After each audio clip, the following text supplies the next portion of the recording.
So guys, DuArktik here with another Marvel Strike Force video, and in this video we are going to talk about the Infestation team.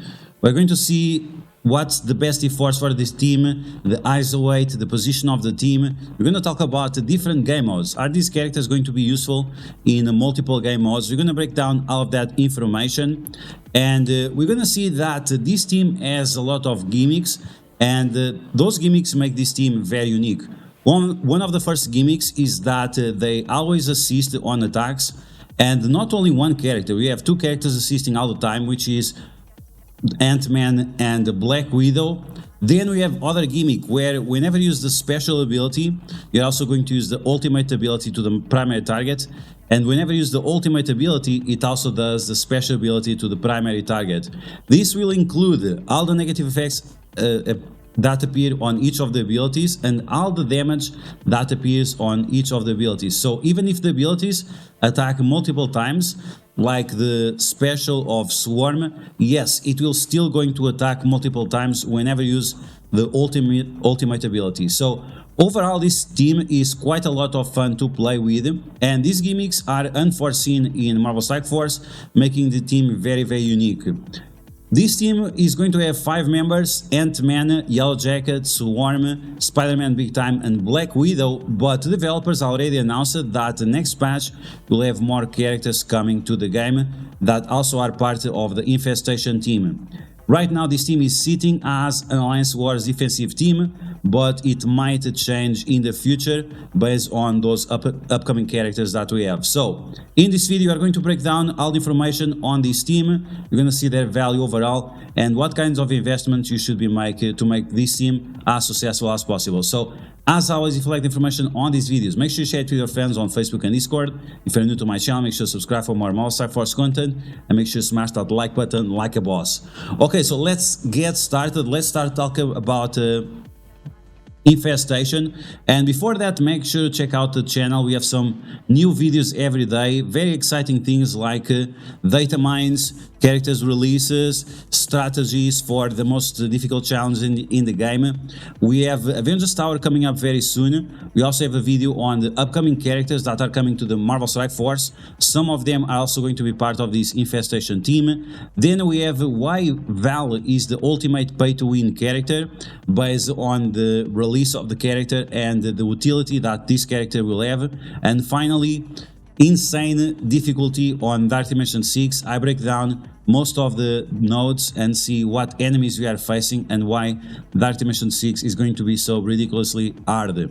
Okay, let's continue. Take a look at the Infestation infographic. You can find these infographics on my Discord, the Arctic Club. You go down here and you can find a section where it has all the teams: Nowhere, Infinity Watch, Marauders, we have Masters of Evil, Gamma, all kinds of infographics you can find on my Discord, and they are up for free. All these infographics you can share with your alliance, you can share with your friends, you can share on social media. They are for free. I know that some other developers, they are putting infographics behind paywalls. It's unnecessary. If you are just spreading information, if you want to help the community, there is no reason to force people to pay for this. Okay, so with this infographic we are going to find, of course, name of the team, first impressions or not. Then we have the ISO suggestions, we have the T4s, and T4s we have all game modes, Cosmic Crucible, Alliance Wars and Raids. So depending on the color, it tells you right away which game mode those T4s are going to be beneficial with.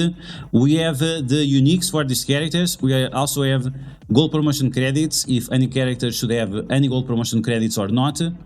Finally, we have the position of the team, and we have the best game modes where these characters are going to shine. Let's start off with that. So you can see right here that on Blitz, this team is going to be pretty decent. The characters that are going to struggle the most is going to be Spider-Man Big Time and Swarm, because they don't match a lot with other teams in the game. So we have Sinister Six, we have Spider-Verse maybe, but none of these characters are going to help those teams, so they're not the best characters in terms of Blitz. In the other hand, Yellow Jacket, Black Widow and Ant-Man, they are quite great. In Arena, none of these characters is going to be good. In Raids, there might be a case that the tech characters of this team, Ant-Man, Yellow Jacket and Spider-Man Big Time, might be solutions to problems that we are facing right now on the incursion raids tech nodes. Now we have a Dark Dimension, and for Dark Dimension, unfortunately, the only character that is useful for now is Black Widow. In Alliance Wars, this team is pretty decent. I didn't give it a 5 stars because it's Alliance Wars defense, and because of that, it only gets 4 stars. In terms of Avengers Tower, some of these characters are going to be more decent than others. Black Widow, once again, is going to be the star of this team because she is the character that have the most utility in the game. And yes, once again, Avengers Tower is coming up very soon based on my latest video. Make sure to check it out. And finally, we have Cosmic Crucible. So it seems like these characters don't have a lot of value in Cosmic Crucible, but they have unique mechanics that very soon could be super interesting in Cosmic Crucible. So not right now on Season 2 or Season 3 that we are right now, but maybe next season they are going to catch up to the meta. Overall, the best character to invest in is going to be Black Widow. She's going to give you the most value in all the game modes of Marvel Strike Force. Speaking of value, let's talk about the gold promotion credits investment. You should only give gold promotion credits to Yellow Jacket because he's going to be the character that benefits the most. He has drain, he has massive damage, he has evade mechanics, he gives buffs to himself, he also gives speed and extra drain to himself. So overall he has multiple mechanics that is going to benefit more of having the gold promotion credits. If he kills a character, he's going to give buffs to himself and to the rest of the team, so you really want to make sure that he has that damage to capitalize on those abilities. In terms of gear, I would keep these characters at gear tier 15, so orange gear only, and then it's up to you if you want to get them to level 90, level 95. But once again, keep in mind this is mostly an Alliance Wars defensive team. Now let's talk about the ISO 8. The ISO 8, as I just said before, these characters have multiple assist mechanics. Ant-Man and Black Widow will always assist, so we could use the combination of Skirmisher and ISO 8 with Striker ISO 8 to have that triple tap combination, and that means that we have to decide who's going to be the Skirmisher on this team. The character that benefits the most out of the Skirmisher is going to be Ant-Man. He has nice focus, but it's not the best focus. He has the slow, he has the ability block, he also has the buff removal on the basic. So overall, I would say that Ant-Man is the best character to have the Skirmisher ISO 8. Black Widow, she also applies bleeds to the enemies, and whenever you are applying bleeds or piercing damage, it's better to have a striker on your character. So the skirmisher for this team is going to be Ant-Man. All the other characters should be strikers if you are trying to increase the damage output of this team, and once again benefiting of that triple tap mechanic that we have with these characters. Okay, so that's in terms of the ISO 8. If you guys want to make sure, let's take also a look at the stats of this team. In terms of health, they have pretty good health. This is without any buffs. Then we have the damage. Also, 90,000 damage is very high damage. Armor, very good as well. Focus, as you can see, it's pretty decent across the board on all characters. And then the speed is also good. Resistance, also decent. Now, in Alliance Wars defense, this team is incredibly strong. So you can see right here that they are going to get 50% more health. They are going to get 25% more damage, and on top of that 150% more focus. This is going to be huge, very huge. And on top of that, Black Widow spawns with speed up in Alliance Wars defense.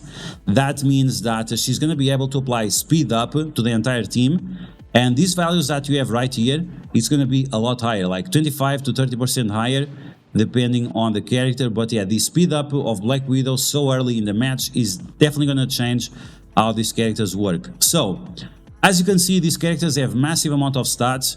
If you are talking about fully buffed characters like Spider-Man Big Time, you can see 2.6 million health is just huge, 110,000 damage, also massive.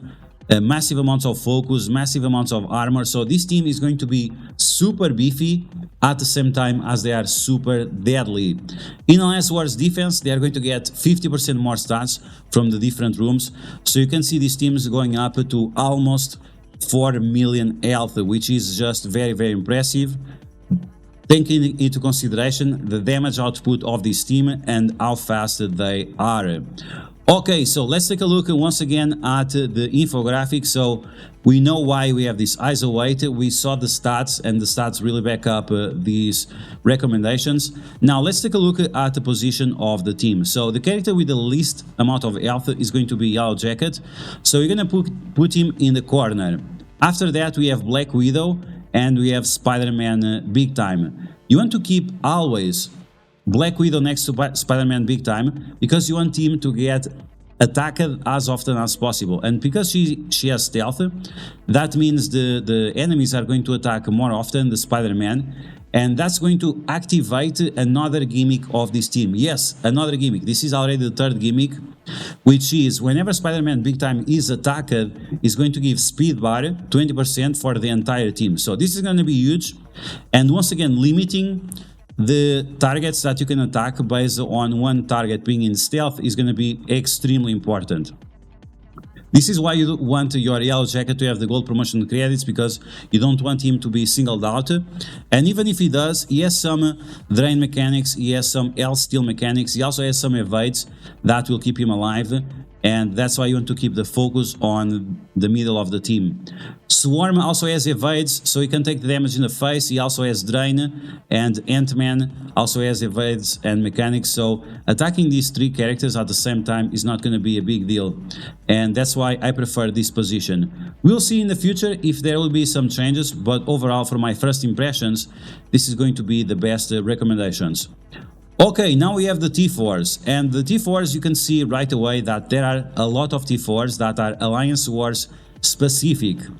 On top of that, some of these T4s will require Spider-Man Big Time to be present on the team, so there is no reason for you to put this team right now on Alliance Wars defense. You can if you want, but most of the effects are not going to activate until you have the full team with Spider-Man Big Time. So with that said, let's take a look at the characters. Let's take a look at why we are doing these T4s. Other thing that I have to mention is that if a character has 4 or 5 stars, which is the number right here, so for example this one 3, this one 2, this one 5, if they have 4 or 5 is like must have, if they have 2 or 3 is nice to have, if they have just 1 is definitely a skip. You should avoid as much as possible to activate this T4. Okay, so with this in mind, let's take a look at Spider-Man Big Time T4s. So on the basic, he's going to attack multiple times, he's going to apply defense down multiple times, and this T4 is going to affect all of that. Because he's going to be a striker, that means you can apply up to 3 defense downs on the primary target, and that's going to benefit a lot the attacks from Yellow Jacket and the attacks of the rest of the team. So this is definitely one of the T4s that are nice to have, almost must have. Then we have the special. The special is going to increase the damage of the primary target and the secondary target by a little bit. It's nice, but it's not one of those must have or anywhere near that. Then we have the ultimate of Spider-Man Big Time, and this is the 4th gimmick of the team. If Spider-Man Big Time has charge in Alliance Wars defense, he's going to apply trauma, blind, he's going to also steal energy from the enemy team and give it to himself. So that means you're going to be able to use his abilities a lot more often, making him super deadly. But as I just said, this is Alliance Wars defense only, so until you get this character unlocked and with a high gear, it's not going to matter much. Finally, we have the passive. The passive, we have that gimmick, the 3rd gimmick I mentioned, that whenever Spider-Man Big Time is attacked, he's going to get more speed bar to himself and to the rest of the team. And then we have this very special gimmick. This is the 5th gimmick on this team. We have on Alliance Wars defense, reduce the speed bar of all generated speed bar of controllers by 50%. This is going to affect the Magnetos of the world, Omega Red, Doctor Doom, Morgan Le Fay, any other controller that generates speed bar. I think it also affects Nico Minoru, because she gives speed bar to Jessica Jones. So all of these characters that generate speed bar, that speed bar is going to be reduced by 50%. What does this mean? In characters like Magneto and Omega Red, instead of getting 75% speed bar at the beginning of the match, they will only get around 32% of speed bar. In terms of Doctor Doom, instead of generating 3 turns with his ultimate, he's going to generate only 1.5 turns to himself and to the ally. And then for characters like Morgan Le Fay that get 10% speed bar whenever the enemies have a turn, that's going to be only 5%. So you can see right here that this Infestation team is going to be super dangerous for any kind of controllers that you are using on offense. Okay, so those are the T4s for Spider-Man Big Time. Once again, outside of Alliance Wars, you just have to worry about the basic, and then in Alliance Wars defense, you have to do the ultimate and also the passive. Let's move on to Ant-Man. Because he's assisting all the time, the basic is going to be nice to have. The special and the ultimate, they only work in Alliance Wars defense and with Spider-Man Big Time. So until you have this character unlocked, it doesn't matter.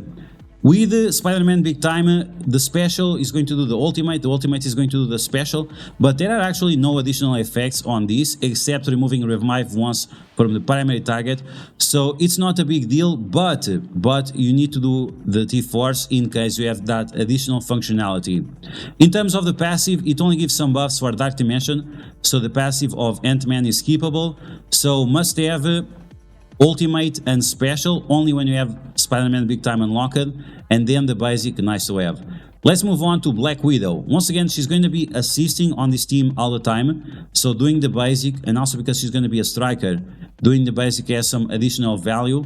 Then we have the special, clear negative effects to Avengers, Skill Military, and Infestation allies, and it also applies immunity to Infestation allies. This is going to protect you from blinds and from other negative effects from the teams we mentioned, and that's going to be super good for this team. It's almost must-have, it's between nice to have and must-have T4. Then we have the ultimate. The ultimate, once again, needs big times. It's only on Alliance Wars defense, so you don't have to worry about this T4 for a long time. But you can do it right now in case you want to increase the damage of the bleeds, because yes, whenever you put more abilities into the bleeds, they are going to increase the bleed damage multiplier. So overall, it's also a decent, nice to have T4 on the ultimate. Finally, we have the passive. The passive is one of those must-have T4s, because if you have the full team, or if you have Infestation with Black Widow, she's always going to assist. And in Alliance Wars, on spawn, if Spider-Man Big Time is an ally, she's going to spawn with stealth and speed up. That means she'll get extra damage, and she'll also give speed to the entire team, which is going to be quite amazing, making them a lot more powerful. So in terms of Black Widow, the ultimate is nice to have in all game modes for now, but it's must have in Alliance Wars. Passive, nice to have, must have with Spider-Man Big Time, and the basic is nice to have based on all the assists that she does with the different teams. Let's talk about Swarm. As I mentioned, he's part of the Sinister Six, not only Infestation. And when you do the basic, it's going to attack multiple targets, deal more damage, do more drain. It doesn't say here, but it actually increases the damage by 90%, which is pretty decent.